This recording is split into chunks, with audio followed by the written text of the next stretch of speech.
بہت سارے جو پرانے بزرگ گزرے ہیں علماء اسلام کے اندر ہی، انہوں نے ترجمہ یہی کیا ہوا ہے جو ہم کرتے ہیں. اللہ تعالیٰ کہتا ہے میں نے اپنی طرف اٹھا لیا. اس کا مطلب یہ ہے ان کا جو درجہ بلند کیا، اللہ تعالیٰ کی طرف کو لے جانے سے.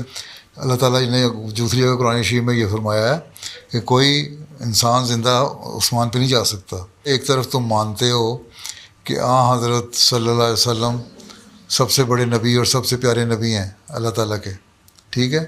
ان کو تو اللہ تعالیٰ نے اٹھایا نہیں زندہ، عیسیٰ علیہ السلام کو اٹھا لیا ہے اور پھر 2000 سال سے وہاں رکھا ہوا.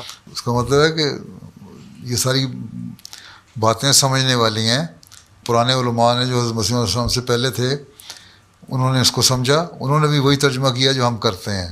یہ صرف ہم نہیں کرتے، ہماری کتابوں میں لٹریچر میں ریفرنس ہیں پرانے لوگوں کے کہ یہ دیکھو انہوں نے بھی وہی ترجمہ کیا جو ہم کر رہے ہیں.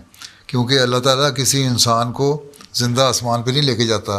اللہ تعالیٰ نے یہی فرمایا ہے کہ اسی زمین میں تم رہو گے، اسی زمین میں تم مرو گے، اور یہیں مرتے ہیں انسان اور یہیں دفن ہوتا ہے. کوئی زندہ آسمان پہ نہیں جاتا. اس لیے عیسیٰ علیہ السلام کوئی خاص چیز نہیں تھے. بحث کرو نا ان سے، ٹھیک ہے اب 2000 سال گزر گئے، اب عیسیٰ نے آنا تھا، آتا کیوں نہیں ہے؟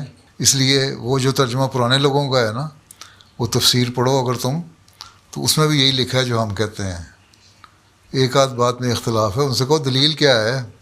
حضرت مسیح موعود علیہ السلام نے لکھا ہے 30 آیتیں ہیں جس میں ثابت ہوتا ہے کہ عیسیٰ علیہ السلام فوت ہو گئے، اور وہ 30 آیتیں یہ ثابت کرتی ہیں. ان کو کس طرح تم جسٹیفائی کرو گے؟ ٹھیک جی ٹھیک ہے، جزاک اللہ.